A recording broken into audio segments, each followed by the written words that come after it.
Hello everyone, मैं शरद यादव। कैसे हैं आप सभी? उम्मीद करता हूं आप सभी की तैयारी बहुत अच्छी चल रही होगी। और इसी कड़ी में ग्लैंस एकेडमी के द्वारा एक नया इनिशिएटिव तैयार किया गया था, जो कि पूरी तरीके से मेंस ओरिएंटेड अप्रोच को लेकर चल रहे हैं, जिसमें प्रीलिम्स की भी साथ में आपकी तैयारी हो रही है।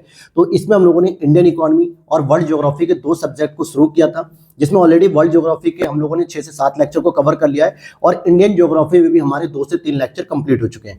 आज हम उसी का नेक्स्ट लेक्चर को कवर करेंगे और ये पूरी तरीके से मेंस ओरिएंटेड जो आपके कॉन्सेप्ट होते हैं, अप्रोच होती है, उसको तैयार करती है। उसके सही तरीके से आपका चीजों को समझने का एक अप्रोच तैयार होता है, जो कि इसमें आप देखोगे, इसमें मेरे भी हैंड रिटन नोट्स हैं, साथ में जो 2022 और 23 में जो कुछ लोग सेलेक्ट हुए जो मेरे कांटेक्ट में, उनके भी नोट्स इसमें इंक्लूड है और साथ में स्टैंडर्ड बुक्स भी इसमें इंक्लूड की गई है। तो ये कंप्लीटली हैंड रिटन नोट्स है जो आपके अप्रोच को बेहतर करेगी। और साथ में जब आप आंसर राइटिंग करेंगे मेरे साथ, जब मैं मॉडल आंसर की क्लासेस चलाऊंगा लगभग 3 से 4 महीने के बाद, तो आपको समझ में आएगा कि हाँ, बहुत अच्छी तरीके से आप चीजों को लिख पा रहे होगे, समझ पा रहे होगे। स्पेशली बिगिनर लोग जो है कि बहुत अच्छे से चीजों को समझ पाएंगे, क्योंकि जो पहले से तैयारी कर रहे हैं उनका अप्रोच ऑलरेडी सही है, बस उन्हें जो है कि थोड़ी प्रैक्टिस की जरूरत होती है। लेकिन जो बिगिनर होते हैं उनको जो है कि सबसे ज्यादा प्रॉब्लम्स आती हैं, तो यहाँ पर उनकी प्रॉब्लम्स भी दूर हो जाएंगी। और इस प्रकार की इकोनॉमिक्स की क्लासेस, इस प्रकार के नोट्स पूरे यूट्यूब पर आप देखोगे कोई नहीं प्रोवाइड कराएगा, केवल और केवल ग्लैंस एकेडमी प्रोवाइड करा रही है, जिसकी क्लासेस पूरी तरीके से फ्री है। लेकिन आप इसकी पीडीएफ को परचेस कर सकते हो। इसके साथ आप अदर सब्जेक्ट्स की भी देख सकते हो, चाहे वो हिस्ट्री हो, पॉलिटी हो, साइंस हो,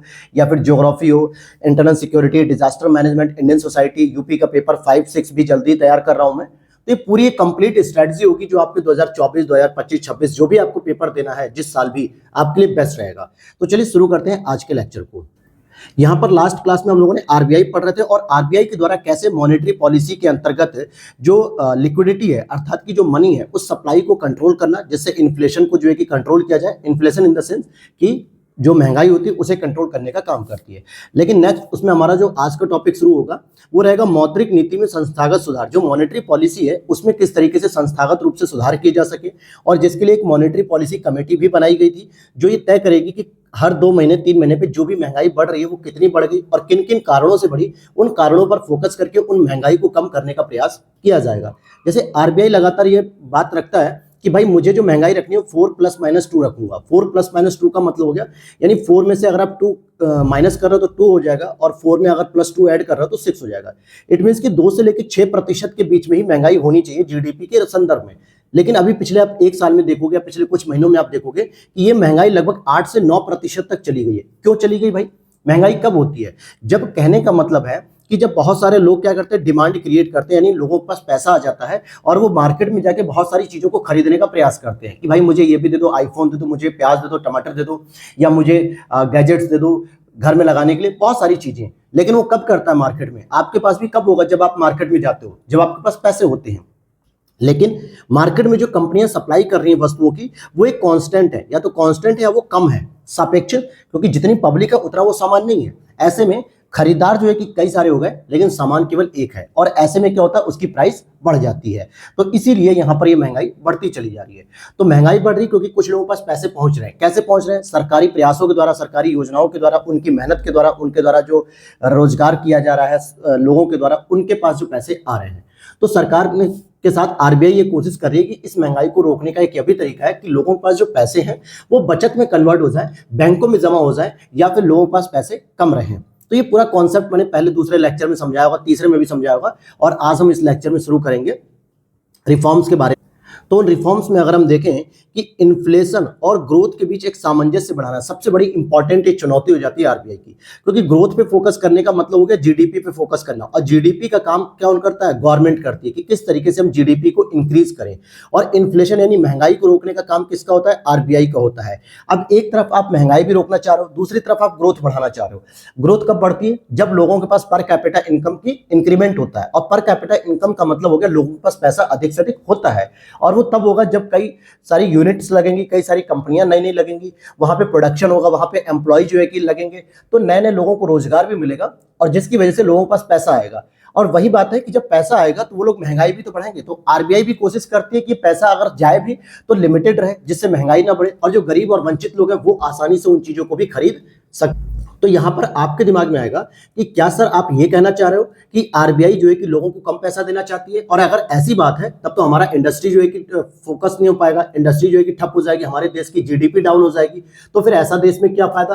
तो दोनों बातें यहाँ पे सही है कि एक तरफ सरकार लगातार ग्रोथ बढ़ाने की काम करती है, लगातार डीबीटी के माध्यम से, योजनाओं के माध्यम से, या वृद्धावस्था पेंशन के माध्यम से, या सुकन्या योजनाओं के माध्यम से बहुत सारे लोगों को जो है कि पैसे तक जो है कि पहुंच एक्सेस कराती है।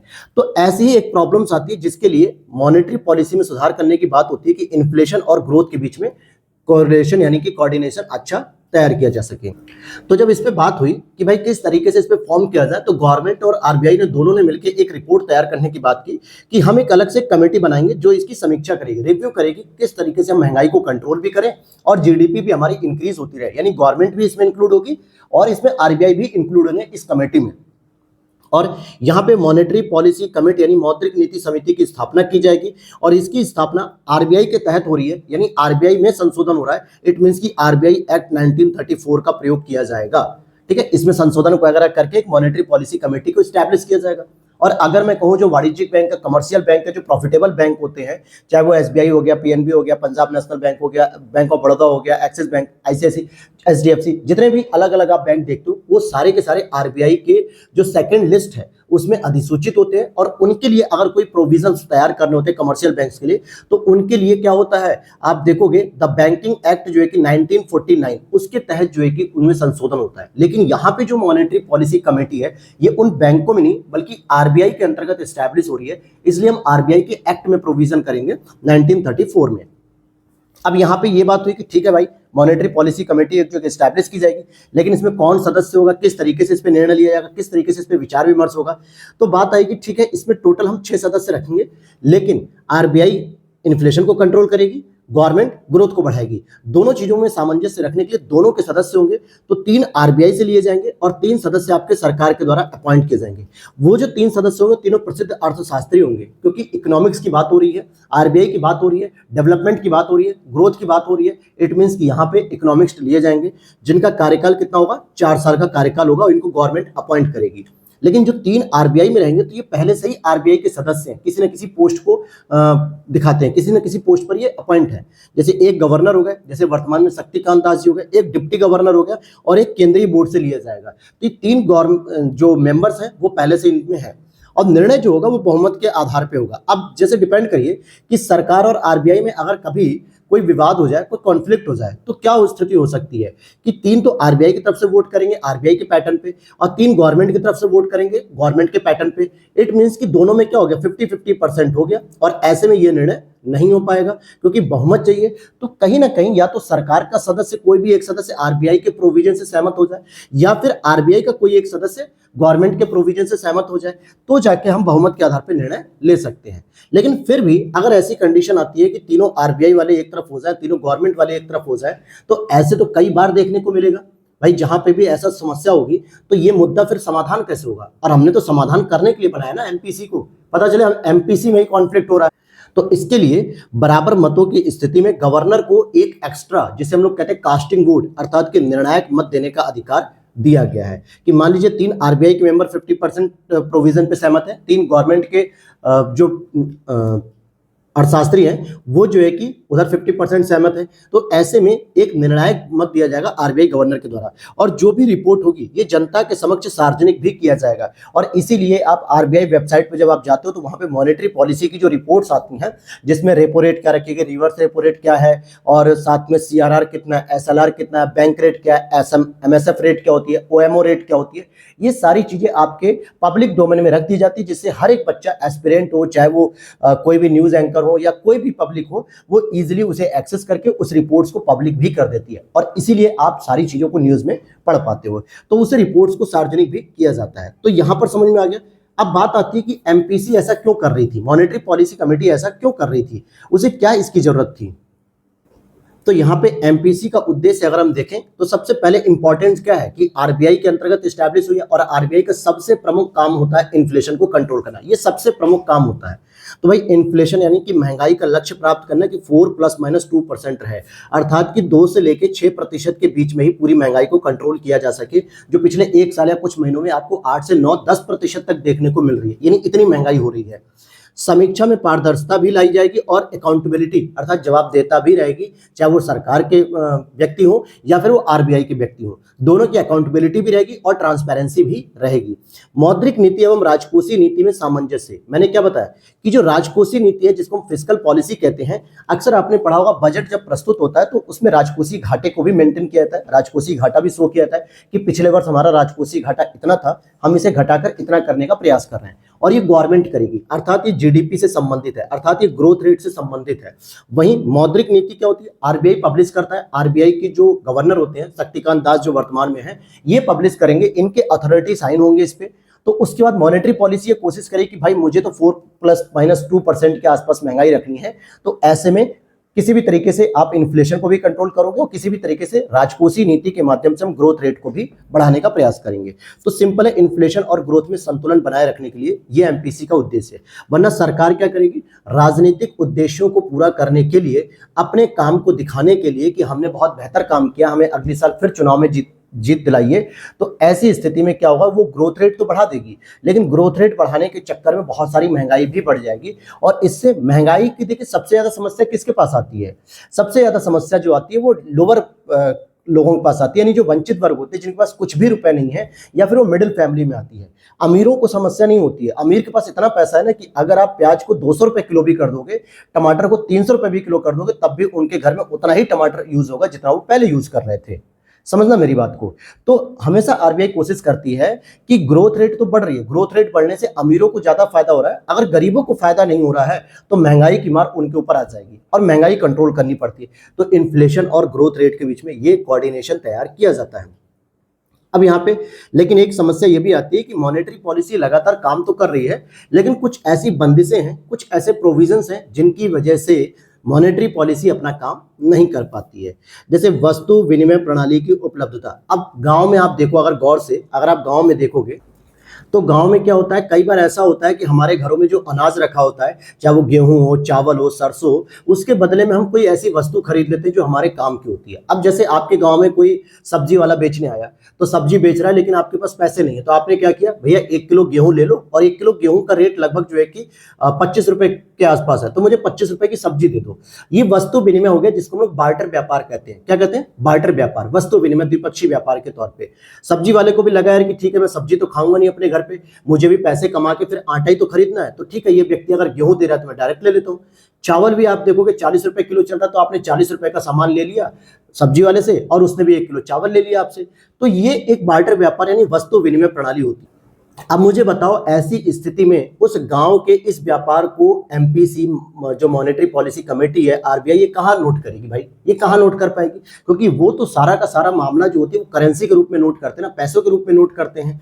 तो इसलिए ये भी एक प्रॉब्लम है जिसकी वजह से मॉनेटरी पॉलिसी इतना फेयर जो है कि डिसीजन नहीं ले पाती, या यूं कहें कि फेयर जो है कि चीजों को नहीं कर पाती। दूसरा, वित्तीय समावेशन का अभाव। आज भी वित्तीय समावेशन का बहुत अभाव है। जो वंचित वर्ग हैं उनके आज भी बैंकों के अकाउंट नहीं है। वो जो पैसा कलेक्ट भी करते हैं, काम करके जो कमाते हैं, उसके बाद वो पैसे को यूज कहाँ करते हैं ये पता ही नहीं चलता है। साथ वो अपनी सेविंग्स जो 10, 20, 50 रुपए बचा पाते हैं, 100 रुपए बचा पाते हैं, उसको वो कहाँ रखेंगे, जिससे प्रॉफिट भी होना चाहिए, ग्रोथ भी बढ़ेगी लोगों की, और साथ में उनकी भी बचत में वृद्धि होगी, 1 से 2 रुपए 3% कुछ ना कुछ तो वृद्धि होगी। लेकिन ये समस्या कि वित्तीय समावेशन नहीं है। हालांकि आगे मैं बताऊंगा भी, लेकिन अभी एक पॉइंट इंक्लूड कर देता हूं कि वित्तीय समावेशन के लिए सरकार के द्वारा जैम का प्रयोग किया जा रहा है। ये जैम का मतलब खाने वाला जैम नहीं है, बल्कि जे फॉर हो गया जनधन अकाउंट है। कई सारे लोग जिनके पास कोई खाता नहीं है, उन्हें 0 रुपए पे जो है कि अकाउंट खोलने को कहा गया, और लगभग आज 38 करोड़ से ज्यादा भारत में ऐसे लोग हो चुके हैं जिनके 0 अकाउंट है, जनधन खाते, उसमें बहुत सारे पैसे इंक्लूड होते हैं, बहुत सारे पैसे सेव करते हैं वो लोग। दूसरा है आधार कार्ड। आधार कार्ड को बैंक से कनेक्ट किया गया ताकि आपकी पूरी डिटेल आपके पास होनी चाहिए, सरकार के पास होनी चाहिए, आरबीआई के पास होनी चाहिए।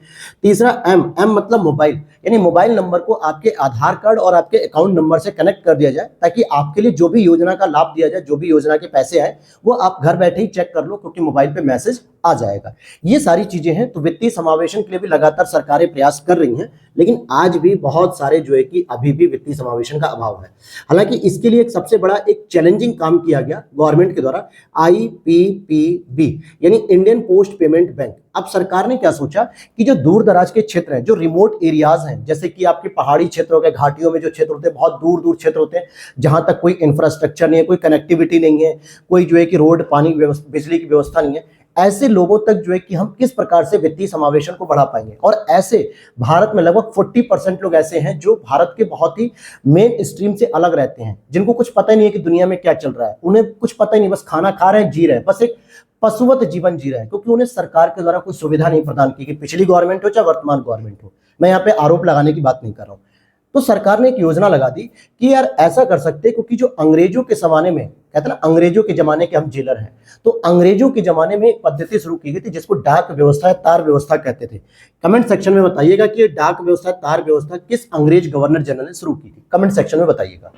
तो यहां पर यह व्यवस्था शुरू की गई कि यार ये भारत को हर एक गांव में कोई ना कोई एक पोस्ट बैंक है, कोई ना कोई एक पोस्ट ऑफिस है जिसका एक अपना पिन कोड होता है। क्यों ना अगर हम उसी पोस्ट ऑफिस को बैंक में कन्वर्ट कर दें, तो जो भी उस आसपास के क्षेत्र के लोग होंगे जो अपने पोस्ट ऑफिस से तो परिचित हैं ही, क्योंकि हर दूसरे गांव में एक ना एक पोस्ट ऑफिस होता है जिसका एक कोई पिन कोड होता है। आपको भी पता होगा, आप किसी भी गांव में रह रहे हो, कोई भी चिट्ठी अगर आपको मंगानी, कुछ भी मंगाना, तो पिन कोड जरूरी होता है। और पिन कोड अगर आपके पास है, इट मीन्स कि आपके गांव में पोस्ट ऑफिस है, या आपके गांव में नहीं होगा तो आपके पड़ोसी गांव में होगा। कई सारे ऐसे पोस्ट ऑफिस होते हैं जो एक पोस्ट ऑफिस 10-12 गांव को कवर करता है। तो सरकार ने सोचा क्यों ना हम इसे बैंक के रूप में कन्वर्ट कर दें, तो यहां पर भी लोग अपने अकाउंट खोल सकेंगे। भाई कमर्शियल बैंक तो नहीं जा रही है आपके गांव में बैंक खोलने, क्योंकि उसे तो प्रॉफिट कमाना है। अब एसबीआई जाके बिल्डिंग खड़ी कर दे एक ऐसे एरिया में जहां 10 ही लोग रह रहे हैं, तो भाई 10 लोगों के लिए एसबीआई इतना बड़ा इन्वेस्टमेंट क्यों करेगा जहां पे उसे कोई प्रॉफिट नहीं है। लेकिन पोस्ट ऑफिस सरकार की तरफ से खोले गए हैं, तो सरकार ने उसे बैंक में कन्वर्ट किया कि जो 10 लोग भी बच रहे हैं ना, इनके भी अकाउंट ओपन करा दो। तो ये वित्तीय समावेशन का प्रयास कर रहे हैं सरकार। आगे चलते हैं। आगे मैंने आपको दिखा रहा हूं कि असंगठित वित्तीय बाजार की भी आज भी उपलब्धता है। असंगठित बाजार क्या होते हैं, संगठित क्या होते हैं? संगठित में एक रूल्स होते हैं, रेगुलेशंस होते हैं, नियम होते हैं जिसको आरबीआई या सेबी जैसी संस्थाएं रेगुलेट करती हैं। लेकिन असंगठित जो बाजार होते हैं जिसमें कोई रूल्स रेगुलेशन नहीं होते, कोई लिखित बॉन्ड नहीं होते, कोई लिखित इंफॉर्मेशन नहीं होती है, मनमानापन होता है। जैसे आप आज भी देखोगे कि आपके गांव में, जहां पे भी आप अगर गांव से बिलोंग कर रहे हैं, क्षेत्रों से कहीं से भी, सेठ साहूकार जो होते हैं, महाजन होते हैं, जमींदार होते हैं, दोस्त होते हैं, सूदखोर होते हैं, बनिए होते हैं, ये क्या करते हैं कि लोगों को पैसा देते हैं और बदले में कुछ ब्याज भी लेते हैं। ठीक है, आज भी ये चीजें चल रही हैं, लेकिन इसके बारे में कोई लिखित प्रमाण नहीं है कि भाई कितना रुपए लिया। मान लेते हैं कि मैं किसी गांव के दुकानदार के पास गया, गोल्ड वाले के पास गया कि साहब मुझे 5 लाख रुपए की जरूरत है, उसने मुझे 5 लाख दे दिए, बोला बदले में मैं तुमसे 2 लाख रुपए लूंगा या 1 लाख रुपए लूंगा, ये ब्याज के तौर पे। मैंने कहा ठीक है, चल तू 6 लाख रुपए ले लेना 1-2 साल बाद। लेकिन मैं जब 2 साल बाद रिटर्न करने के 6 लाख रुपए, तो उसने कहा नहीं भाई, तुम मुझसे 8 लाख रुपए ले गए थे और इस हिसाब से तुम 10 लाख रुपए दोगे मुझे, तुम गलत दे रहे हो। अब मैं भी परेशान, वो भी परेशान। वो परेशान नहीं क्योंकि उसे तो लूटना है मुझे, लेकिन मेरे पास क्या प्रमाण है? कोई लिखित प्रमाण है क्या कि मैंने उससे इतने रुपए लिए हैं? कोई प्रमाण नहीं है। तो ऐसी स्थिति में जो असंगठित बाजारों में जो लेन देन हो रहा है, ये तो मैंने बहुत बड़ा बता दिया। गांव में किसानों को देखोगे 5,000, 2,000, 10,000, 12,000 ऐसे रुपए लेते हैं इन लोगों से, और ये क्या करते हैं, बाद में इन्हीं लोगों को लूटते हैं, कहते हैं इतना पैसा नहीं था, इतना पैसा हुआ, इतना बन गया, इतनी बन गई ब्याज रेट। कोई फिक्स है ही नहीं दोस्तों, मनमाना है जो है कि। तो इन बाजारों की भी उपलब्धता है जिसकी वजह से आरबीआई एक एक्यूरेट डेटा कलेक्ट नहीं कर पाती भारत में। दूसरा, भारतीय अर्थव्यवस्था पे जो वैश्विक कारक होते हैं इनका भी प्रभाव पड़ता है। अब जैसे अगर आप देखो कि यूक्रेन और रसिया के व्यापार में क्या हुआ, अक्सर गेहूं की दिक्कत होने लगी, खाद्यान्न सामग्री की कीमतें बढ़ गई। वहीं अगर आप देखोगे अभी इजराइल और फिलिस्तीन के मामले में जब झगड़ा हुआ, या दुनिया के किसी भी कोने में अगर कोई झगड़ा हो रहा है, तो भारत क्या, दुनिया के हर एक देश प्रभावित होते हैं। क्यों? क्योंकि अब दुनिया में हर देशों ने वैश्वीकरण की पॉलिसी अपना ली है, ग्लोबलाइजेशन जिसे हम कहते हैं, या इन शॉर्ट हम इंटरनेशनल रिलेशन की टर्म्स एक होती है बॉर्डरलेस वर्ल्ड, यानी कि सीमा रहित दुनिया, जहां पे आना जाना आराम से होता है, व्यापार होता है, हर एक चीज होती है। तो एक देश दूसरे देश के प्रभावित हो ही जाते हैं अगर युद्ध होता है। अब जैसे मान लेते हैं कि अगर अमेरिकन व्यापार में, यूरोपीय व्यापार में कच्चे तेल की कीमत बढ़ गई। क्यों बढ़ गई कच्चे तेल की कीमतें? क्योंकि जितने भी अरबिक कंट्री थी, जितने भी मुस्लिम्स कंट्री थे, वो फिलिस्तीन के साथ खड़े थे, और जितने भी यूरोपीय कंट्री थी या पैसिफिक कंट्रीज थी, अमेरिकन समर्थन, वो सारे के सारे इजराइल के समर्थन में खड़े हो गए। ऐसे में अरब कंट्रियों ने क्या कहा कि हम तेल को देंगे ही नहीं, हम तेल नहीं बेचेंगे, क्योंकि आप फिलिस्तीन का समर्थन नहीं कर रहे हो, फिलिस्तीन को दोषी ठहरा रहे हो, आप इजराइल का समर्थन कर रहे हो। अब ऐसे में भारत के प्रधानमंत्री जी का मान लीजिए कोई एक बाई मिस्टेक ऐसा स्टेटमेंट आ जाता कि मैं इजराइल के साथ खड़ा हूं, फिलिस्तीन जो है कि गलत कर रहा है, तो इसी स्टेटमेंट का ये परिणाम होता कि जितने भी हम ईरान, इराक, सऊदी अरब, वेनेजुला, ये जितने भी आपके अरेबियन कंट्रीज हैं, जहां से हम, कुवैत वगैरह, कतर उतर, जहां से हम ऑयल को एक्सपोर्ट करते हैं, ऑयल को खरीदते हैं, वो देश या तो तेल देने से मना कर देते हैं या फिर तेल महंगा देते हैं। और ऐसे में जो कच्चे तेलों की कीमतें जब भारत में ही महंगी होकर आती, तो यहां पर भी पेट्रोल की कीमतें 100 ना जाके 150-200 भी हो सकती थी। अर्थात यहाँ पे इन्फ्लेशन कैसा आया, बाहरी इन्फ्लेशन, जिसको हम लोग आयातित इन्फ्लेशन कहते हैं, यानी हमने बाहर से ही महंगी चीजों को खरीदा है तो वो चीजें यहाँ पर भी महंगी होंगी, जिसपे आरबीआई का कोई कंट्रोल नहीं है, जिसपे गवर्नमेंट का ही पूरी तरीके से कंट्रोल है कि कैसा आप स्टेटमेंट दे रहे हो, किस देश के साथ समर्थन कर रहे हो, किस देश के साथ आप डिप्लोमेटिक कर रहे हो, ये सारी चीजें गवर्नमेंट पे डिपेंड करती है। लेकिन आरबीआई को इसका खामियाजा भुगतना पड़ता है क्योंकि वो मॉनेटरी पॉलिसी कमेटी के अंतर्गत इन सब चीजों को कंट्रोल नहीं कर पाती है। दूसरी बात करें कि उचित मौद्रिक संक्रमण की भी एक कमी होती है, यानी कि एक समय पे एक जो मौद्रिक संक्रमण होता है, ट्रांजिशन होता है, उसकी भी कमी होती है समय समय पे जो है कि करेंसी को लेके। जैसे 2016 में नोटबंदी हुई तो अचानक से उस समय जो है कि बहुत सारी ब्लैक मनी व्हाइट मनी में कन्वर्ट होगी, बहुत सारी ब्लैक मनी जब्त भी हुई। फिर अभी 2000 की करेंसी भी लगभग सारे बैंकों से वापस जा चुकी है आरबीआई के पास। और भी बहुत सारे ट्रांजिशन ऐसे होते हैं जिनकी वजह से मॉनेटरी पॉलिसी पूरी एक्यूरेट रिपोर्ट नहीं दे पाती, और यही सब इसके पास सीमाएं यानी कि फाउंडेशन होती हैं।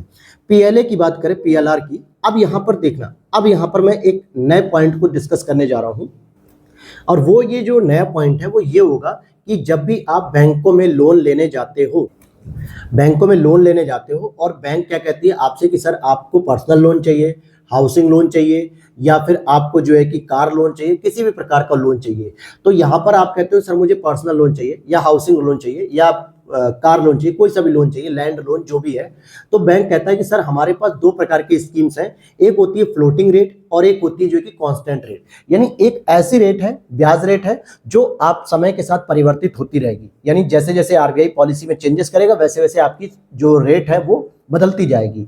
और एक होती है फिक्स रेट, जो आपको फिक्स रेट पर लेना होता है, जिसमें कोई परिवर्तन अगर आरबीआई कर भी रही है ना तो आपके ऊपर अप्लाई नहीं होगा, आपने जितने परसेंट पे लिया आप वही रहेगा।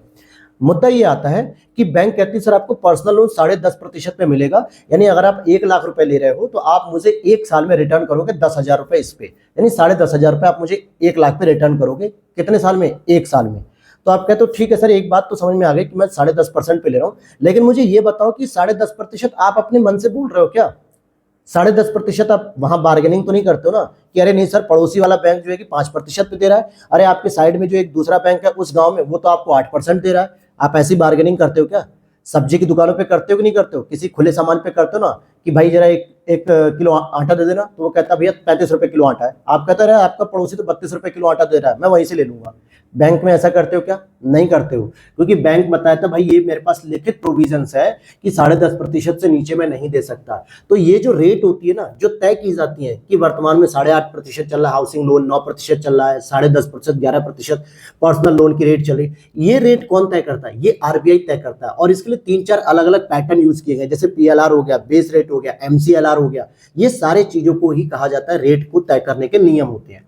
तभी तो हम कहते हैं कि जो संगठित बाजार होते हैं उनके पास लिखित प्रमाण होते हैं सारी चीजों के बारे में। तो जैसे हम पीएलआर की बात करें तो इसी कड़ी में आपको सबसे पहले समझना होगा कि प्रधान उधारी दर, यानी कि प्राइम लैंडिंग रेट। अब इसको समझिएगा, यहाँ पे प्रधान का मतलब हो गया मुखिया, यानी कि जो बैंकों की नजर में सबसे ट्रस्टेबल चीज होती है। मुझे 3 ऑप्शन मैं आपको दे रहा हूं, आप बताओ कौन हो सकता है ट्रस्टेबल। अगर एक मैं कहूं स्टूडेंट है, यानी एक एस्पिरेंट है तैयारी करने वाला, एक फार्मर है यानी एक किसान है, और एक इंडस्ट्री का मालिक है, ठीक है, इंडस्ट्री का मालिक है, तो बैंकों की नजर में सबसे प्रॉफिटेबल कौन होगा? सबसे प्रॉफिटेबल होगा इंडस्ट्री, लेकिन सबसे निकम्मा माना जाएगा स्टूडेंट, क्योंकि बैंक को पता है ये तो अभी खुद बेरोजगार है, अभी ये खुद पढ़ रहा है, अगर मैं इसको 2 लाख रुपए लोन दे दूंगा तो ये रिटर्न नहीं कर पाएगा, ये 2 लाख रुपए मौज मस्ती में उड़ा के भाग जाएगा, और फिर मैं कहां से वसूलूंगा? 2 लाख रुपए नुकसान हो गया। एक बार को अगर किसान को 2 लाख रुपए दे भी दूं तो शायद वो गिरते पड़ते 1 साल 2 साल में मरते जीते खाते 1.5-2 लाख रुपए तक वापस कर दे, 1.5 लाख रुपए भी वापस कर दे तो 50,000 का घाटा होगा। इंडस्ट्री वालों को अगर मैं 5 करोड़ भी दूंगा तो मुझे 5 करोड़ पूरा का पूरा रिटर्न कर देंगे, मेरा प्रॉफिट भी रिटर्न करेंगे 1 करोड़ रुपए। तो ये होता है बैंकों के लिए। तो इसे कहते हैं प्रधान। प्रधान का मतलब जो मेन माना जाता है, प्राइम माना जाता है बैंकों की नजर में। तो बैंकों के द्वारा विश्वास पात्र ग्राहकों, जो कि विश्वास पात्र कौन होते हैं बैंकों की नजर में? इंडस्ट्री वाले होते हैं। इनको ऋण देने के लिए जो ब्याज दर का प्रयोग किया जाता है उसे हम प्राइम लैंडिंग रेट कहते हैं। अब मुझे एक चीज बताओ, आप क्या करते हो? आपके पास 2 व्यक्ति आते हैं, एक ऐसा दोस्त है आपका जो हमेशा आपसे पैसे लेता है और आपको समय से पहले ही रिटर्न करता है। मान लीजिए किसी दोस्त ने कहा कि यार तू मुझे 12,000 रुपए दे दे और मैं तुझे रिटर्न जो है कि 12,500 रुपए करूंगा 1 महीने के अंदर, 500 रुपए तुझे मैं ब्याज दे दूंगा। आपका तो ठीक है।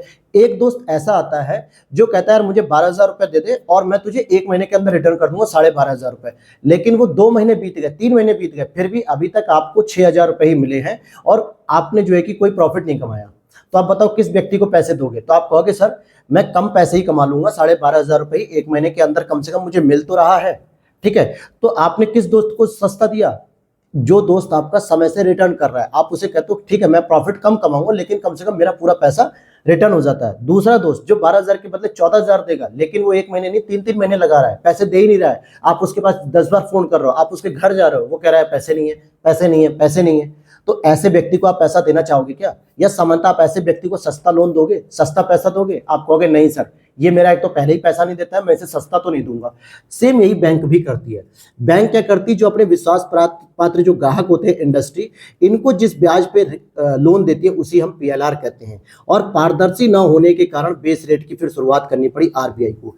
ये सब आरबीआई को तो रिपोर्ट कर रहे थे कि हाँ सर हम स्टूडेंट को भी देते हैं, गरीबों को भी देते हैं, महिलाओं को भी देते हैं, सेल्फ हेल्प ग्रुप को भी देते हैं, फार्मर्स को भी लोन देते हैं और इंडस्ट्री को भी लोन देते हैं। लेकिन इंडस्ट्री को ये अपने लोन का लगभग 99% दे रहे थे, और वो भी कम ब्याज रेट पे, मान लो 4% ब्याज रेट पे ही दे रहे थे।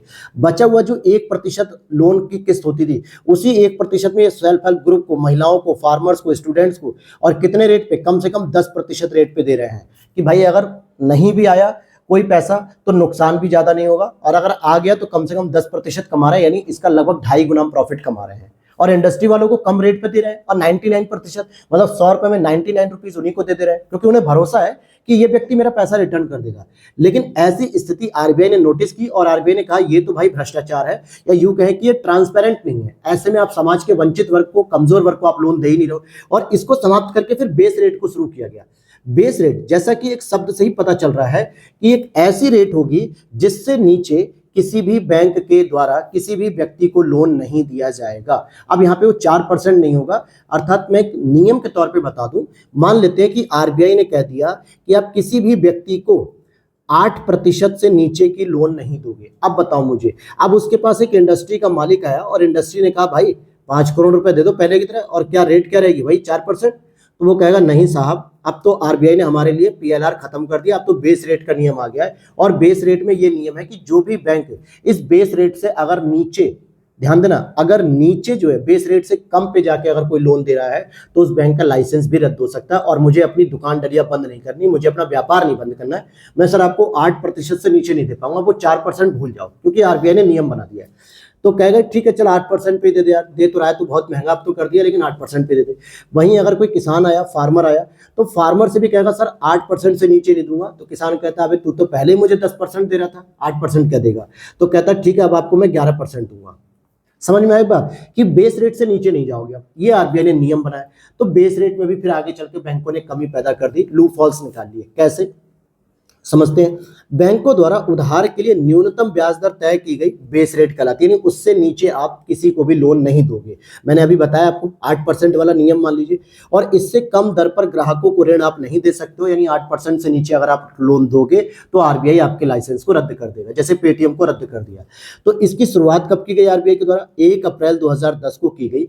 लेकिन यहां पर एक चेंजेस आने लगे, रूल फॉल्स आने लगे। आरबीआई ने कहा कि जब जब मैं अपनी मॉनेटरी पॉलिसी के अंतर्गत repo rate, reverse repo rate, bank rate, CLR rate को अगर चेंजेस कर रहा हूं तो आपको भी चेंजेस करने चाहिए। और ये क्यों किए जाते हैं चेंजेस रेपो रेट में, रिवर्स रेपो रेट में? ये सारी चीजें मैंने लास्ट क्लास में बताई है कि महंगाई को कंट्रोल करने के लिए क्या क्या किया जाता है, और मंदी को दूर करने के लिए आरबीआई क्या क्या करती है। रेपो रेट बढ़ाती है कि घटाती है, रिवर्स रेपो रेट घटाएगी कि बढ़ाएगी, सीआरआर घटाएगी बढ़ाएगी, एसएलआर घटाएगी या बढ़ाएगी, ओपन मार्केट ऑपरेशन या बेस रेट, बैंक रेट, ये सारी चीजें मैंने कल की क्लास में डिस्कस किया, लास्ट क्लास में, आप उसे जरूर देख लीजिएगा। तो यहां पे बस सिंपल मैं आपको लाइन बताऊंगा, क्योंकि हर एक चीज को अगर बार बार डिटेल करूंगा तो आपका ये लेक्चर कंप्लीट नहीं होगा। तो यहां पर आप देखोगे कि आरबीआई ने कहा कि जब भी कठोर मौद्रिक नीति यानी रेपो रेट को अगर मैं बढ़ा के 4% से बढ़ा के अगर मैं 5% कर रहा हूं तो बेस रेट भी इंक्रीज होनी चाहिए, यानी बैंक 5% से नीचे लोन नहीं दे सकते। बैंकों ने कहा ठीक है साहब हम आपको बात मान गए, लेकिन जब मैं सस्ती करूंगा रेपो रेट, यानी कि 5% से घटा के 3% करूंगा, यानी लोगों तक अधिक पैसा पहुंचना चाहिए, जिससे लोगों के पास जो मंदी बनी हुई है, मंदी की स्थिति है, रिसेशन की स्थिति है कि लोगों के पास पैसा ही नहीं है कुछ खरीदने के लिए, तो पैसा अधिक से अधिक लोगों तक पहुंचे। कब पहुंचेगा? जब मैं बेस रेट को कम कर दूंगा, मतलब रेपो रेट को कम करूंगा। तो बैंकों ने कहा कि बेस रेट कम करना अनिवार्य नहीं है बैंकों के द्वारा, हमारा मन है हम 3% पे नहीं देंगे, हमें तो ग्राहक इतने मिल रहे हैं कि वो 5% पे लेने को तैयार है, 6% पे लेने को तैयार है। यानी वो पैसा लेने को तैयार है। कुछ ऐसे लोग आ रहे हैं जो 6% नहीं कह रहे हैं कि 7% पे भी होगा तो दे दो आप, मैं 7% पे ले लूंगा। तो कह रहे हैं जब हमें प्रॉफिट मिल रहा है 7% का, तो हम क्यों 3% ले भाई, हम क्यों पीछे करें, हम नहीं जाएंगे नीचे, हम सस्ता नहीं करेंगे, हमारे को प्रॉफिट हो रहा है महंगे में ही। तो ऐसे में क्या हुआ कि बैंक ने फिर ऑब्जर्व किया आरबीआई ने और कहा कि ये तो बेस रेट कम नहीं कर रहा हो बैंकों के द्वारा, इसका मतलब है कि आप पक्का बात है कि आप इंडस्ट्री को लोन दे रहे हो या किसानों को लोन दे रहे हो या स्टूडेंट्स को लोन दे रहे हो, लेकिन एक गलत तरीके से दे रहे हो, क्योंकि मैं चाहता हूं कि लोगों के पास अधिक से अधिक पैसा पहुंचे ताकि एक मंदी दूर हो सके, इसलिए मैंने रेपो रेट को कम किया। और आप लोग कम ही नहीं कर रहे हो, आपको 7% पे ग्राहक मिल रहा है, 6% पे भी ग्राहक मिल रहा है, तो ये स्थिति आने लगी। तो ऐसे में प्रत्येक बैंकों की बेस रेट अलग अलग हो सकती है। तो ऐसे में क्या हुआ, आप एसबीआई के पास गए, उसने कहा भाई मैं पर्सनल लोन 8% पे दूंगा, पीएनबी के पास गए, उसने कहा मैं 7.5% पे दूंगा, बैंक ऑफ बड़ौदा के पास गए, उसने कहा मैं 5% पे दे दूंगा। और ऐसे क्या हुआ कि जो बैंकिंग व्यवस्था थी वो कहीं ना कहीं कोलैप्स करने की स्थिति में आ गई, खराब होने लगी। तो आरबीआई के द्वारा बेस रेट का निर्धारण का एक नया फॉर्मूला ला दिया गया कि ठीक है, तुम ऐसे नहीं मानोगे, तुम सब बहुत निकम्मे हो गए, केवल प्रॉफिट कमाना चाहते हो। भारतीय अर्थव्यवस्था में चाहे जितनी भी महंगाई आ जाए, चाहे जितनी ग्रोथ रेट डाउन हो जाए, उससे तुम्हें फर्क नहीं पड़ता। क्यों नहीं पड़ता? क्योंकि आप उसके लिए लाइबल नहीं हो, आप तो प्रॉफिट कमाने के लिए बने हुए हो।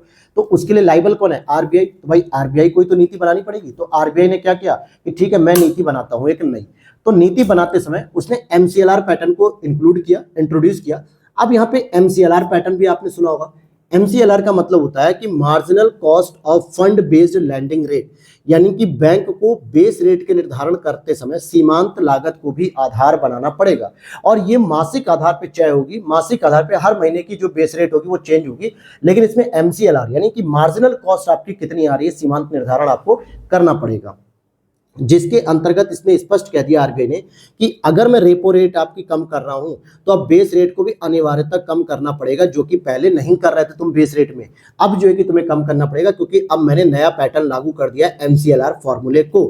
और एमसीएलआर का निर्धारण प्रत्येक मासिक आधार पर होगा, जिसमें आप अपने बैंकों के कुछ खर्चों को भी इंक्लूड करके चलोगे कि आपको वो खर्चे भी इसी बेस रेट के अंतर्गत निकालने हैं। जैसे फंड की सीमांत लागत कितनी है, यानी रेपो रेट कितनी है, परिचालन लागत यानी ऑपरेशनल कॉस्टिंग, भाई बैंक के अंतर्गत कर्मचारी भी बैठते हैं, उनको सैलरी दी जाती है, कंप्यूटर, बिजली, पानी, एसी, पंखा, हर एक चीज चल रहा है, बिल्डिंग, वाटर, बिल्डिंग का भी किराया, कहीं पर भी रेंट आप दे रहे होते हो, तो ये इलेक्ट्रिसिटी वगैरह, ये सारी चीजों को भी, कॉस्ट को भी अब आप बेस रेट में इंक्लूड करो, ये भी आपको उसी में इंक्लूड करते हुए चलना है। तो बैंक को लगा यार ये तो रास्ता बंद कर दिया इन्होंने। क्यों बंद कर दिया? क्योंकि अब कोई भी देश होगा या मतलब कोई भी बैंक होगा, वो अपनी इन कॉस्ट को भी जब बेस रेट में इंक्लूड कर देगा, यानी उसे ये भी प्रॉफिट बेस रेट से ही निकालना है, तो जाहिर सी बात है फिर वो बेस रेट को कम नहीं करेगा। वो कहेगा सर अब तो मुझे बेस रेट में ही ये प्रॉफिट निकालना है, तो मैं कम नहीं कर सकता। अब तो आरबीआई ने ऐसे नियम लगा दिए। और सीआरआर के द्वारा जितना भी नकारात्मक लाभ पड़ रहा है, सीआरआर क्या होता है, वर्तमान में 4.50% है। आपको इन शॉर्ट में अगर बता दूं, वैसे तो मैंने कल की क्लास बहुत डिटेल से बताया है, सीआरआर की अगर वैल्यू बढ़ेगी तो आपके पास लिक्विडिटी कम होगी, और सीआरआर का अगर रेशियो रेट कम होगा तो आपके पास लिक्विडिटी ज्यादा होगी, अर्थात बैंकों के पास ज्यादा होगी, और बैंकों के पास ज्यादा है तो यानी लोगों के पास भी ज्यादा होगी। ये क्या होता है ये कल की क्लास में मैंने समझाया है, आप वहां जाके देख लीजिए।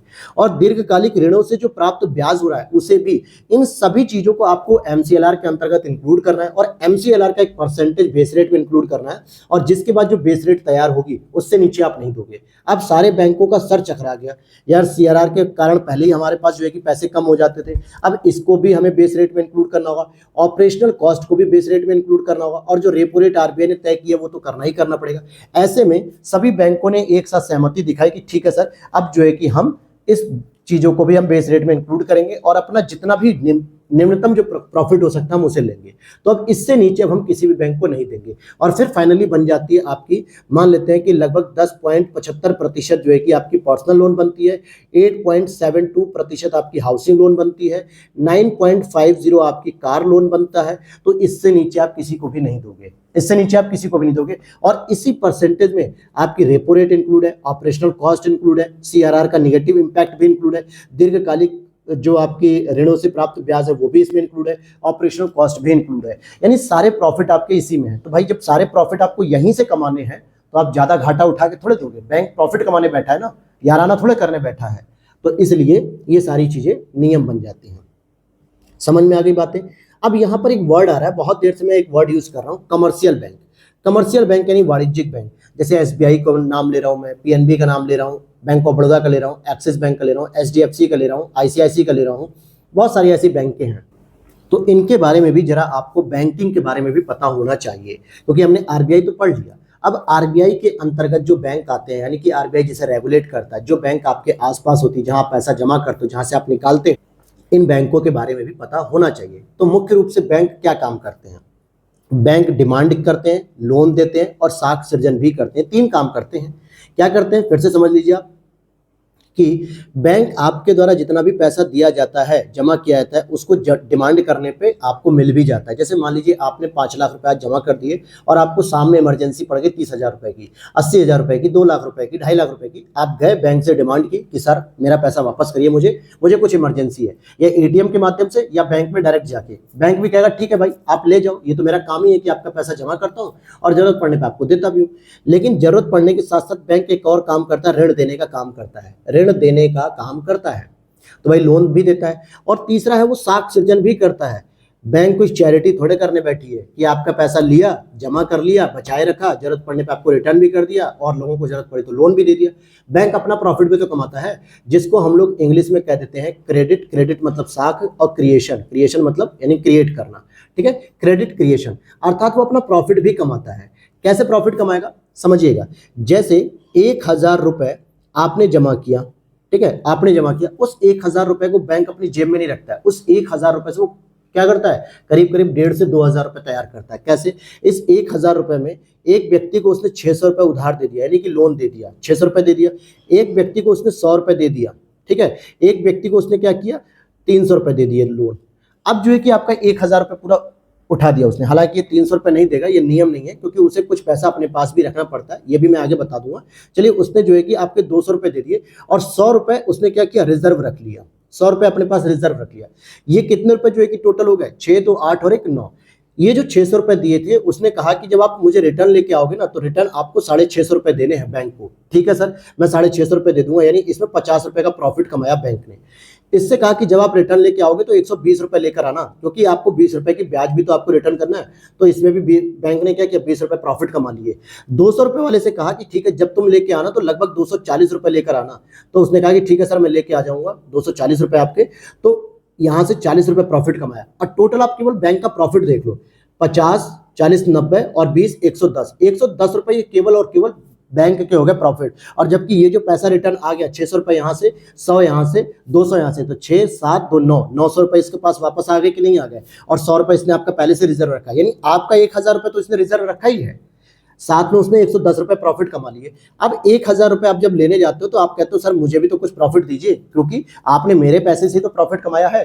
तो बैंक कहता है ठीक है, मैं आपको सेविंग अकाउंट है ना, आपका सेविंग अकाउंट है, यानी कि 3% आपको रिटर्न कर दूंगा। अब भाई 1,000 रुपए का 3% आप निकाल लो, तो 3% जब आप निकालते हो तो 30 रुपए आता है। तो क्या किया आपने, 110 रुपए जो प्रॉफिट कमाया था उसमें से 30 रुपए इसे दे दिए, तो आपके पास कितने बच गए, 80 रुपए। और ये 80 रुपए आपके नेट प्रॉफिट हो गए। तो सोचिए, ये मैंने 1,000 रुपए के पैटर्न पे बताया, और ऐसे लाखों करोड़ों रुपए होते, तो लाखों करोड़ों रुपए जो है कि वो प्रॉफिट कमा रहे होते हैं। और इसी चीज को हम कहते हैं साख सृजन करना। तो साख सृजन करना तभी हो सकता है जब वो लोन देगा। और लोन कब देगा बैंक, जब लोन देने के लिए बैंक के पास पैसे अधिक होंगे, जिसको पैसे की भाषा में क्या कह सकता हूं, बैंक की भाषा में लिक्विडिटी अधिक होगी। और लिक्विडिटी कब अधिक हो सकती है, कब कम हो सकती है, repo rate, reverse repo rate, CRR, SLR, bank rate, OMO, MSF rate, ये सारी चीजें वैल्यू करती है, ये सारी चीजें काउंट होती है, जिसको लास्ट क्लास में मैंने डिस्कस किया था। तो यहां पर अब आप समझ पा रहे होंगे कि एक बैंक कैसे कैसे काम करता है। अभी तक आपको लग रहा होगा सर ये क्या समझा रहे हो, मुझे तो कुछ समझ में नहीं आ रहा है। लेकिन मैं बता कि जब आप आज ये क्लास करके जाओगे, तो कल की क्लास जो मैंने कराई थी और आज की क्लास, इन दोनों क्लासेस को करने के बाद अपने पीवाईक्यू उठाइएगा। चाहे आप यूपी पीसीएस का पीवाईक्यू देख लो, आरओ का पीवाईक्यू देख लो, यूपीएससी का पीवाईक्यू देख लो, या अदर स्टेट के पीवाईक्यू, चाहे वो राजस्थान, उत्तराखंड, बिहार, एमपी, झारखंड जो भी है, उन पीवाईक्यू में केवल और केवल आप बैंकिंग वाले प्रश्न उठाना, जो आरबीआई से रिलेटेड प्रश्न होंगे। आप देखोगे यही प्रश्न पूछे गए हैं, और इन प्रश्नों को आप इन क्लासेस के बाद आप सॉल्व कर पा रहे होगे इजीली तरीके से, अगर आपने भले कभी इकोनॉमिक्स नहीं पढ़ी होगी। तो ये मैं प्रॉफिट बता रहा हूं इन क्लासेस का, ये आपकी नॉलेज इंक्रीज करेगा। और जहां से आपको इकोनॉमिक्स जैसे प्रश्न के जो कॉन्सेप्ट नहीं समझ में आते, वो चीजें आपको यहां से सही हो जाएंगी। और आप अगर इसकी पीडीएफ को परचेस करना चाहते तो आप वीडियो के नीचे दिए गए व्हाट्सएप नंबर पे मैसेज कर सकते हैं, या वही व्हाट्सएप नंबर मैं आपको डिस्प्ले पर लिख देता हूं। आप यहां पर आप मैसेज करोगे तो यहां पर हमारी टीम आपसे कांटेक्ट कर लेगी और उसके थ्रू आपको सारे स्टेप फॉलो करके इसकी पीडीएफ भी मिल जाएगी आसानी से। और सभी पीडीएफ जितनी भी वहां पे होंगी, जितने भी मेंस ओरिएंटेड, प्रीलिम्स ओरिएंटेड, सारी चीज, सबके लेक्चर्स ऑलरेडी या तो आ चुके हैं या फिर सभी के लेक्चर्स में लेकर आऊंगा। किसी भी ऐसी पीडीएफ के लेक्चर नहीं बचेंगे जो आपने पीडीएफ ली हो और आपको लेक्चर ना मिले, क्योंकि ये पीडीएफ मैंने लिखी है या हमारी टीम ने इंक्लूड की है इस तरीके से कि आप जब तक इसकी क्लासेस नहीं करेंगे तब तक आपको चीजें नहीं समझ में आ पाएंगी, खाली आप रटते रह जाओगे फिर। और यहाँ पे मेन उद्देश्य आपको समझना। तो चलिए टॉपिक पे दोबारा चलते हैं हम लोग अपने। अब यहां पर मैं बताऊंगा आपको कि दो प्रकार के बैंक होते हैं। एक तो होता है कमर्शियल बैंक जिसको वाणिज्यिक बैंक कहते हैं, और दूसरा होता है आपका सेंट्रल बैंक जिसको हम आरबीआई कहते हैं। मुझे बताओ भारत में आरबीआई कितने हैं? आप कहोगे एक ही है। क्यों? क्योंकि भारत का एक केंद्रीय बैंक होता है जिसको हम आरबीआई कहते हैं, रिजर्व बैंक ऑफ इंडिया। इसी तरीके से आपका यूएसए का भी कोई एक सेंट्रल बैंक होगा, चाइना का भी होगा, और यूके का भी। दुनिया के हर देश का कोई ना कोई एक केंद्रीय बैंक जरूर होगा जो पूरे देश की वित्तीय व्यवस्था को सुधारता है या उसको कंट्रोल करता है। लेकिन आप देखोगे हर देश में वाणिज्यिक बैंक बहुत अधिक है। हमारे यहाँ भी वाणिज्यिक बैंक बहुत अलग अलग तरीके के बैंक है जो मैंने आपको नाम बता रहा हूँ। तो उन वाणिज्यिक बैंकों के द्वारा क्या किया जाता है? सबसे पहले इंपॉर्टेंट कि ग्राहकों को बैंकिंग सुविधा दी जाती है, यानी कि ग्राहक क्या कर सकते हैं? अपने पैसे को जमा कर सकते हैं, जरूरत पड़ने पर आप बैंक से लोन भी ले सकते हो, ये सबसे इंपॉर्टेंट। और साख सृजन से, यानी कि क्रेडिट क्रिएशन करने से लिक्विडिटी बनाए रखना, यानी अपने पास पैसों को बनाए रखना। ये जो 110 रुपए प्रॉफिट कमा रहे थे, इसी 110 रुपए को फिर ये आगे किसी को लोन दे देंगे और इससे फिर और पैसा बना सकेंगे। तो आप देखो प्रॉफिट कैसे कर रहे हैं, पैसे से पैसा बना रहे हैं, लिक्विडिटी बना रहे हैं। तीसरा इनका एक सबसे इंपॉर्टेंट चीज होती है, जो सबसे इंपॉर्टेंट है, क्योंकि ये कमर्शियल बैंक है और ये कोई चैरिटी करने नहीं बैठे, ये अपना प्रॉफिट करने बैठे हुए, तो लाभ कमाना सबसे इंपॉर्टेंट काम होता है। और केंद्रीय बैंकों के नियंत्रण में रहते हैं, यानी कि वर्तमान में अगर हम कहें तो आरबीआई के रेगुलेशन के तहत ये चलते हैं। फिर चाहे वो पेटीएम बैंक हो या एसबीआई हो या पीएनबी हो, तो आरबीआई जरूरत पड़ने पर बैंकों की डांट भी लगाता है, उनके ऊपर जुर्माना भी लगाता है, जरूरत पड़ने पर उनका लाइसेंस भी रद्द करता है। कब? जब वो पब्लिक के खिलाफ धोखाबाजी करते हैं, यानी कि पब्लिक पॉलिसी के खिलाफ जाते हैं या रूल्स रेगुलेशन के अगेंस्ट जाते हैं, जिससे पब्लिक को, इकोनॉमिक व्यवस्था को, भारतीय अर्थव्यवस्था को नुकसान पहुंचता है। वहीं आरबीआई की अगर हम बात करें, आरबीआई क्या करती है? सबसे इंपॉर्टेंट चीज कि ये बैंकों का बैंक होता है, अर्थात जितने भी बैंक होते हैं वो भी तो अपना पैसा यहीं जमा करते हैं, मैंने कल क्लास में बताया था, और साथ में जरूरत पड़ने पर ऋण भी लेते हैं। और जिस रेट पर ऋण लेते हैं उसी को हम रेपो रेट कहते हैं, और जिस रेट पर अपना पैसा जमा करते हैं उसे हम रिवर्स रेपो रेट कहते हैं। क्या कहते हैं? रिवर्स रेपो रेट कह देते हैं। समझ में आ गया? मतलब कि जिस रेट पर आरबीआई के पास पैसा जमा करते हैं बैंक, कि ताकि जब हम अपने पैसे को निकालें तो हमें कुछ प्रॉफिट भी मिलना चाहिए, तो वो प्रॉफिट किससे मिलता है? रिवर्स रेपो रेट के नाम से मिलता है। और जरूरत पड़ने पर बैंक दिवालिया होने की स्थिति में क्या करते हैं? जरूरत पड़ने पर बैंक आरबीआई से भी लोन ले लेते हैं, ऋण ले लेते हैं, और जिस रेट पर ऋण लेते हैं वो रेपो रेट कहलाती है। तो ये सारी चीजें मैंने बताई बहुत अच्छे से। दूसरा आरबीआई का एक जो काम होता है वो ये काम होता है कि मुद्रा आपूर्ति का स्रोत, अर्थात ये नोट जारी करने की यही शक्ति होती है। आप अपने घर पे अगर कोई नोट बना लोगे ना तो उसे फेक करेंसी कहा जाएगा, जाली करेंसी कही जाएगी, और ऐसे में आपको गिरफ्तार भी किया जा सकता है और आपके ऊपर मुकदमा भी चलेगा। क्यों? क्योंकि आप भारतीय अर्थव्यवस्था के साथ छेड़खानी कर रहे हो। ये केवल और केवल एक ही बैंक जारी कर सकता है, वो है आरबीआई। इसलिए हर नोट पे आपको रिजर्व बैंक ऑफ इंडिया देखने को मिलेगा।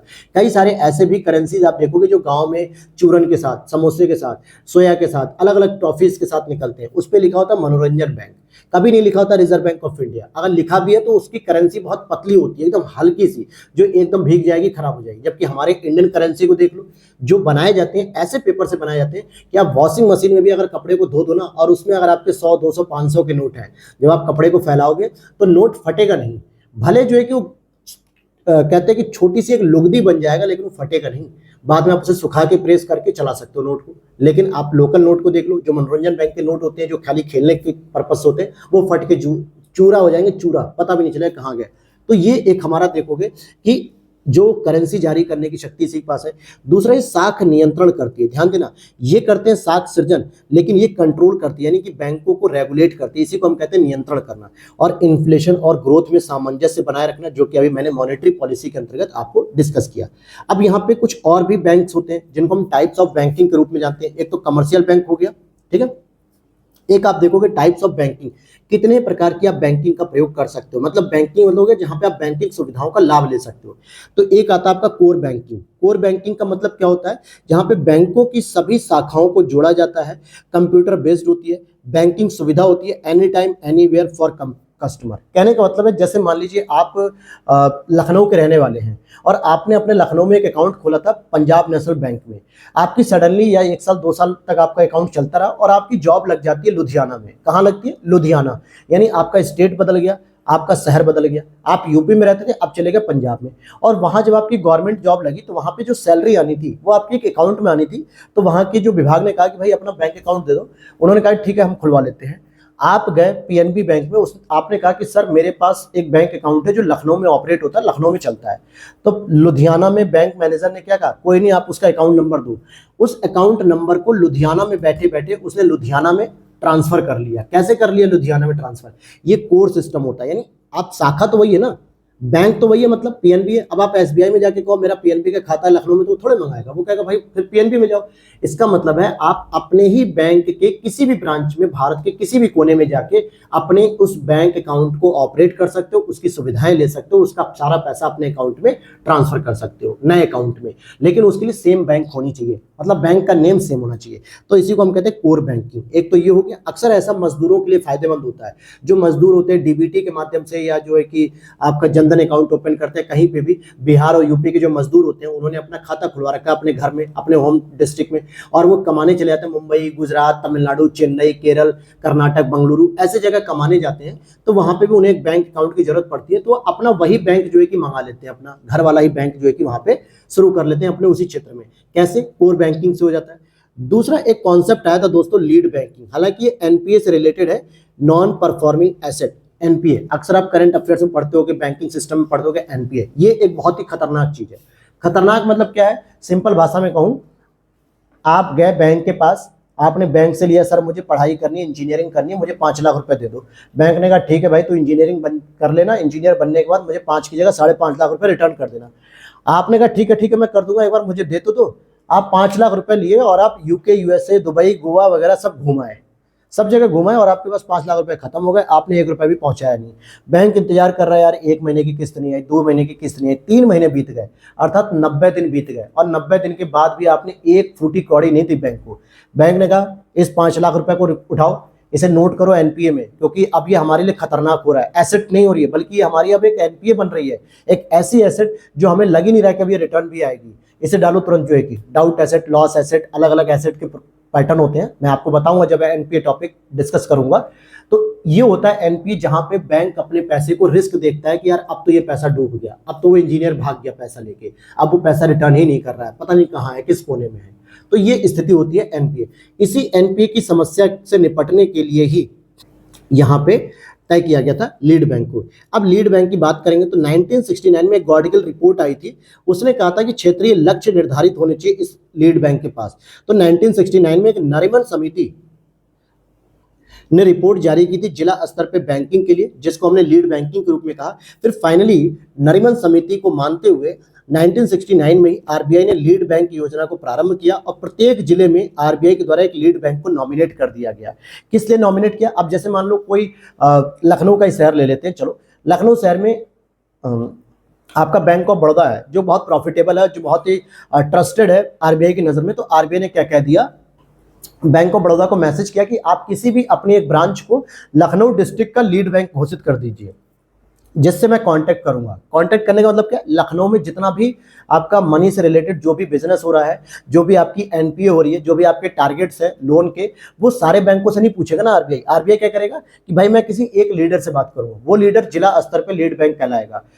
अक्सर आप देखते हो ना कि जब आपका आरओ एग्जाम रद्द हुआ, यानी कि पेपर लीक हुआ, यूपी पुलिस पेपर लीक हुआ, बहुत सारे ऐसे आंदोलन होते हैं टीचिंग वैकेंसी को लेकर, किसी भी चीज को, तो सरकार क्या कहती है, मैं पब्लिक से बात नहीं करूंगा, मैं आपके किसी लीडर से बात करूंगा, जो 2-3 लीडर हो मेरे चैम्बर में आके बैठे, मैं उनसे डील करूंगा। 2-3 लीडर की बात करते हैं वो, बात समझना मेरी बात जो है कि।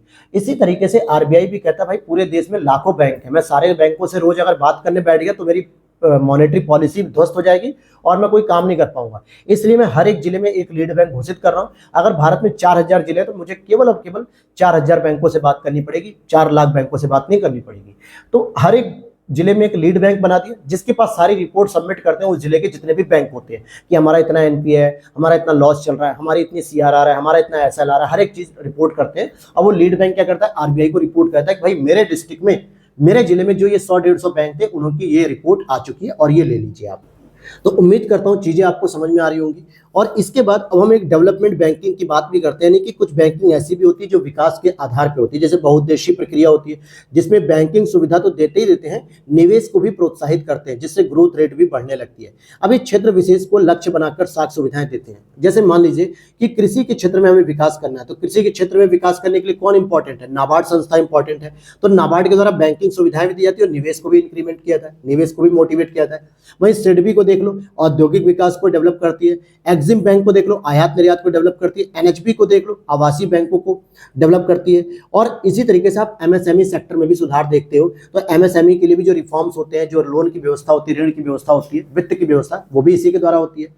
इसी तरीके से आप और भी बैंकिंग देखते हो, जैसे मोबाइल बैंकिंग होती है, ई बैंकिंग होती है, इलेक्ट्रॉनिक बैंकिंग जिसे हम कहते हैं। मोबाइल बैंकिंग में क्या, आप घर बैठे बैठे मोबाइल का यूज करके आप पैसे भेज सकते हो किसी भी जगह पर।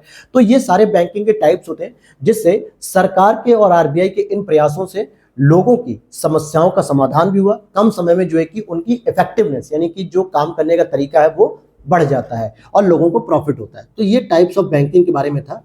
यहाँ पे दो बैंकिंग और होती हैं, उसको जरा आप समझ लीजिए। क्या है वो दो बैंकिंग और हैं? जैसे एक होता है यूनिवर्सल बैंकिंग और एक होता है शैडो बैंकिंग। कार्यों का ये व्यापक जब विस्तार हो जाता है, जिस तरीके से हम सार्वजनिक बैंक कहते हैं, तो इसे हम यूनिवर्सल बैंकिंग कहते हैं। जो सामान्यतः सार्वजनिक बैंकिंग दो काम करती है। पहले तो परंपरागत काम क्या होते थे भाई, आज से 25 साल पहले जाओ, 30 साल पहले जाओ, तब भी बैंक थे हमारे यहाँ, लिमिटेड बैंक थे। जब इंदिरा गांधी जी की गवर्नमेंट थी तो 1969 में भी उन्होंने जो है कि 6 बैंकों का राष्ट्रीयकरण किया था। उसके बाद फिर उन्होंने 74 के आसपास जो है कि 14 बैंकों का राष्ट्रीयकरण किया। इस तरीके से आप देखोगे कि इंदिरा गांधी गवर्नमेंट ने बहुत सारे बैंकों का नेशनलाइजेशन किया। बैंक उस समय भी थे, लेकिन 20-25 साल पहले कोई इतनी टेक्नोलॉजी नहीं थी, बहुत ज़्यादा लोगों के काम नहीं थे, बहुत ज़्यादा लोन की आवश्यकता नहीं पड़ती थी। तो बैंक केवल दो ही काम करते थे, लोगों के पैसे जमा करते रहो, जरूरत पड़ने पर उन्हें दे दो मांग करने पर, और लोगों के पैसे जमा करते रहो। ये हो गया मांग जमा, ये सारी चीज, लोन वगैरह देना। लेकिन वहीं पर अब जो है कि पिछले 10 साल, 15 साल, 20 साल के अंदर आप देखोगे बहुत सारे ऐसे चेंजेस हुए कि बैंक जो है कि आधुनिक वित्तीय सुविधाएं भी प्रदान करने लगे। क्या करने लगे? आधुनिक वित्तीय सुविधाएं प्रदान करने लगे, जिसमें स्पेशली बीमा वगैरह करना, ये सारी चीजें करना। और नरसिम्हन समिति की सिफारिश पे यूनिवर्सल बैंकिंग को शुरू किया गया।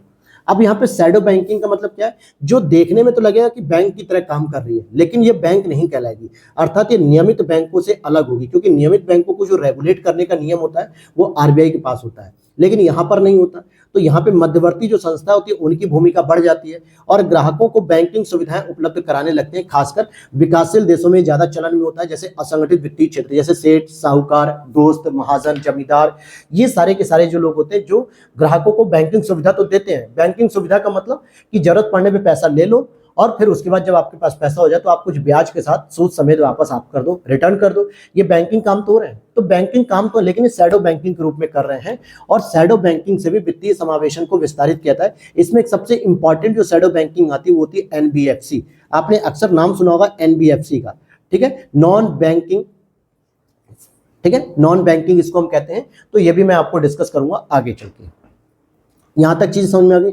अब यहां पर हम बैंकों के बारे में जरा जान लेते हैं कि हमारे देश में जो बैंक चलती हैं, जो कितने प्रकार की बैंक होती है, ठीक है, ये सारी चीजें आपको जाननी होती हैं। जैसे अगर मैं कहूं कि आपने पढ़ा कि एक सर आपने बताया कि वाणिज्यिक बैंक होती है, जी हाँ, मैंने बताया कि कमर्शियल बैंक होती हैं, और एक होती है सहकारी बैंक। सहकारी बैंक भी तो होती है, कोऑपरेटिव बैंक्स होती है जिसे हम कहते हैं, जैसे उत्तर प्रदेश कोऑपरेटिव बैंक प्रथमा बैंक है, ठीक है। इस तरीके से हर एक राज्य का अपना एक कोऑपरेटिव बैंक्स होते हैं, उनके नाम होते हैं, राज्य के नाम पे होते हैं, तो उनकी पॉलिसीज अलग होती है। तो क्या लगता है, राज्य के नाम पे जो बैंक होते हैं वो प्रॉफिट कमाना चाहते हैं या कल्याण करना चाहते हैं? तो भाई जब राज्य की संस्था है, राज्य के बैंक हैं, तो सामान्यतः प्रॉफिट नहीं कमाएंगे, बल्कि वो कल्याण करेंगे। किसानों का कल्याण, विद्यार्थियों का कल्याण, वंचितों का कल्याण, महिलाओं का कल्याण, सेल्फ हेल्प ग्रुप का कल्याण, इन सभी का कल्याण करने के लिए वो लगे रहते हैं। लेकिन वहीं कुछ वाणिज्यिक बैंक होती हैं जो सार्वजनिक कल्याण करने के साथ साथ अपना प्रॉफिट भी कमाते हैं, ठीक है, अपना प्रॉफिट भी कमाते हैं।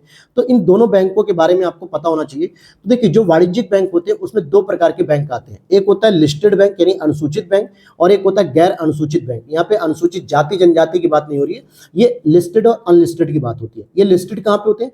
आरबीआई एक्ट 1934 के अंतर्गत कई सारी शेड्यूल्स बनी हुई है, कई सारी अनुसूचियां बनी हुई है, जिसमें सेकंड अनुसूची क्या करती है, बताती है कि कौन से बैंक आरबीआई की लिस्ट में शामिल है, कौन से बैंक आरबीआई की लिस्ट में शामिल नहीं है। जो आरबीआई की लिस्ट में शामिल होते हैं उस पे आरबीआई के नियम अलग तरीके से लगते हैं, और जो आरबीआई की लिस्ट में शामिल नहीं होते हैं उन पे नियम अलग तरीके से लागू होते हैं। तो इसी को कहा जाता है वाणिज्यिक बैंक में। अनुसूचित बैंक का मतलब होता है जो आरबीआई एक्ट 1934 की सेकंड लिस्ट में अनुसूचित होते हैं, और एक गैर अनुसूचित होते हैं। अब जैसे इंपॉर्टेंट ये होती है, गैर अनुसूचित तो बहुत ही कम बैंक है, तो है ही नहीं, लेकिन आप लिस्टेड बैंक की बात करोगे तो इसमें भी कई अलग अलग बैंक आपको देखने को मिलती है। एक होता है सार्वजनिक क्षेत्र के बैंक। सार्वजनिक क्षेत्र के बैंकों की अगर मैं बात करूं तो जैसे राष्ट्रीयकृत बैंक हो गए, सार्वजनिक मतलब जो गवर्नमेंट ऑपरेट करती है, जो पब्लिक प्रॉपर्टी तरीके से होती है। राष्ट्रीयकृत बैंक जो आप देखोगे 1969 में इंदिरा गांधी जी ने 14 बैंकों का राष्ट्रीयकरण किया, 1980 में 6 बैंकों का राष्ट्रीयकरण किया, दोनों ही समय इंदिरा गांधी जी प्रधानमंत्री थी।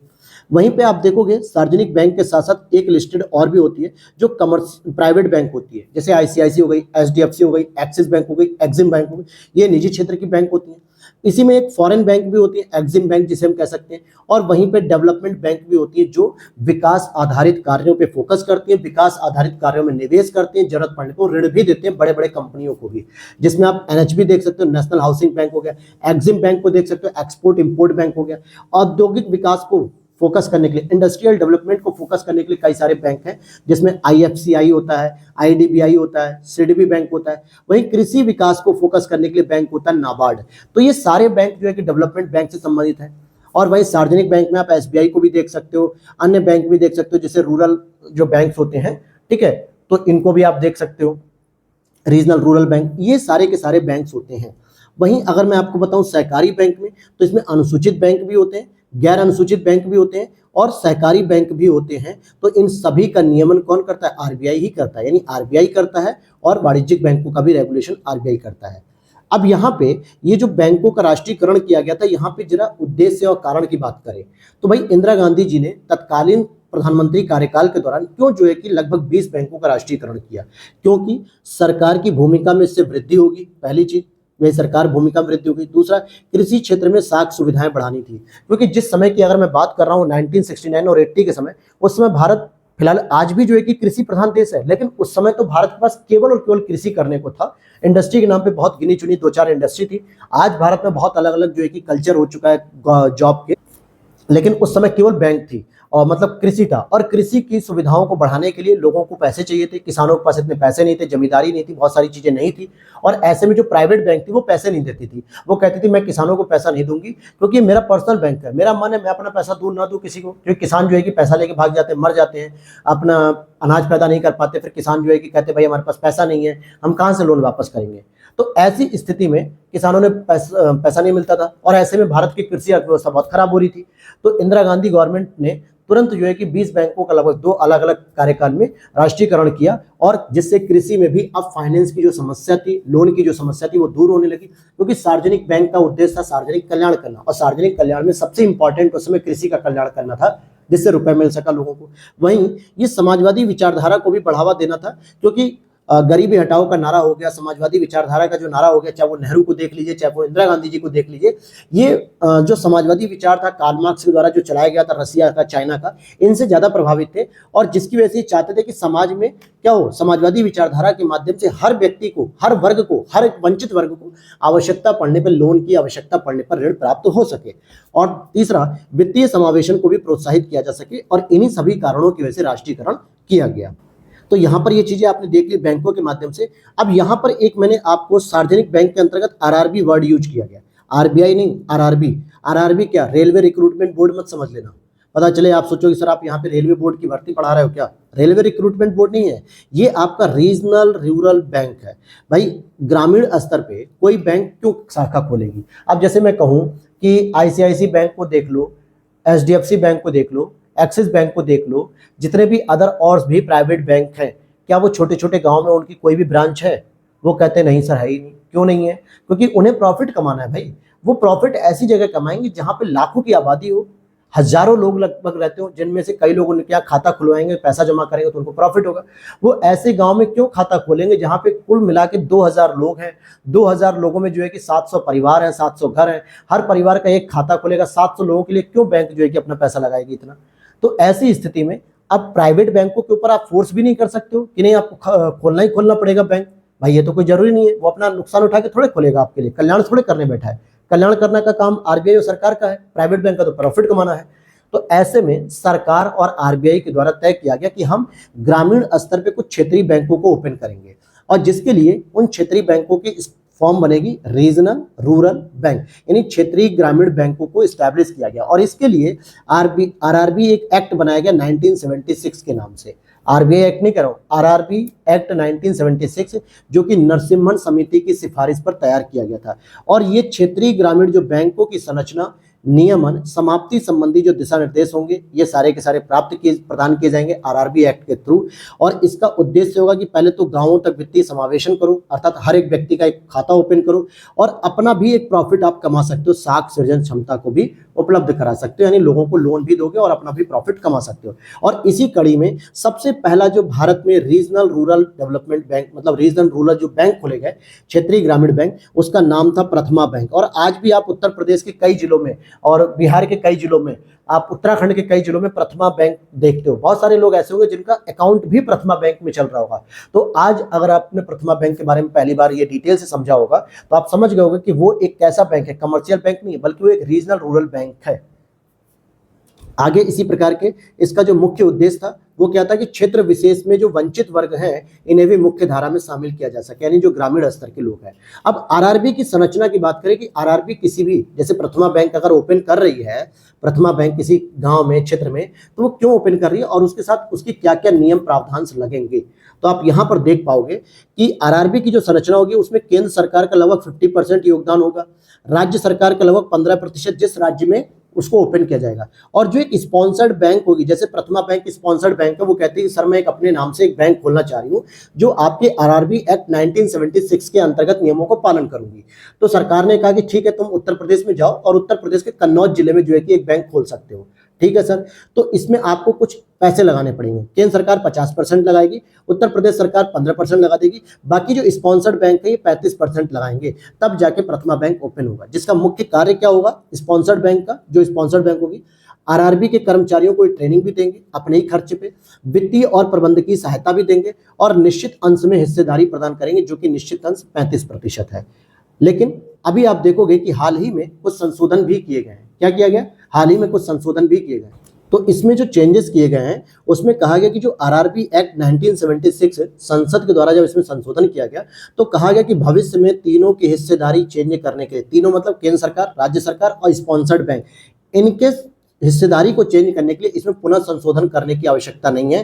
केवल एक अधिसूचना के मामले से ही बता दिया जाएगा, अधिसूचना जारी करके, कि अब राज्य सरकार का योगदान 25% हो गया, केंद्र सरकार का योगदान 25% हो गया, प्रायोजक बैंक का 50% हो गया। एक एग्जाम्पल मैं बता रहा हूं, मतलब इस प्रकार की जो हिस्सेदारी वर्तमान में 50, 15, 35, ये जो हिस्सेदारी है वर्तमान में, उसे चेंज करने के लिए बार बार आपको इस एक्ट में संशोधन नहीं करना है। दूसरा, राज्य सरकार की अगर हिस्सेदारी में आप परिवर्तन करना चाह रहे हो तो उसके लिए आपको राज्य सरकार से अनुमति भी लेनी चाहिए कि सर अगर 15% से घटा के अगर हम 10% कर दें, या फिर 15% से बढ़ा के अगर हम 22% कर दें, तो इन सभी चीजों के लिए आपको राज्य सरकार की अनुमति लेनी पड़ेगी। लेकिन केंद्र सरकार और स्पॉन्सर्ड बैंक के जो रेशियो है, जो हिस्सेदारी है, उसे अगर आप बदलना चाह रहे हो तो इनकी कोई अनुमति की जरूरत नहीं है। साथ में अब जो भी आरआरबी बैंक खोली जाएगी उसके लिए न्यूनतम 1 करोड़ सीमा होनी चाहिए, और अधिकतम वो मैक्सिमम 200 करोड़ रुपए की लागत रखेगा, अधिकतम ये पूंजी तय कर दी गई है। तो ये थे आपके आरआरबी बैंक के बारे में, और यहीं पर अगर आप कहेंगे तो मैं आपको सहकारी बैंक भी कंप्लीट कर देता हूँ। फिर उसके बाद कल हम लोग जो है कि इसके आगे के लेक्चर्स को कवर करेंगे। वीडियो अच्छी लगी तो लाइक कर देना, चैनल पे पहली बार हो तो फॉलो जरूर कर लेना दोस्तों। इस तरीके के लेक्चर्स आपको यहीं पर मिलेंगे, और केवल और यहीं पर इस तरीके के हैंड रिटन नोट पूरे यूट्यूब पे सर्च कर लो, कोई नहीं पढ़ा रहा है। इकोनॉमिक्स जैसे सब्जेक्ट को तो बिल्कुल नहीं, वर्ल्ड ज्योग्राफी कोई नहीं पढ़ा रहा है, इंडियन सोसाइटी, इस तरीके के टॉपिक को नहीं डिस्कस करेगा जैसा मैं यहाँ पे कर रहा हूँ। टॉपिक पे आते हैं दोबारा, कोऑपरेटिव बैंक्स की बात करते हैं। अभी मैंने आपको ऊपर बताया था कि एक वाणिज्यिक बैंक होते हैं, एक कोऑपरेटिव बैंक्स होते हैं। कोऑपरेटिव बैंक्स को भी रेगुलेट आरबीआई ही करेगा, ऐसा नहीं कि आरबीआई नहीं करेगा, वो भी आरबीआई करेगा। ये एक तरीके से क्या है, पहली चीज कि एक वित्तीय संस्था है। दूसरा, अपने सदस्यों के द्वारा ही रेगुलेट शासित होती है, लेकिन इस पर रेगुलेशन जो होती है, नियम होता है, वो आरबीआई करता है। सामुदायिक विकास और आर्थिक विकास दोनों ही इसकी आवश्यकता है, अर्थात जिस क्षेत्र में कोऑपरेटिव बैंक्स ओपन किया है वहां के समुदाय का विकास होगा, समाज का विकास होगा, साथ में आर्थिक विकास भी होगा।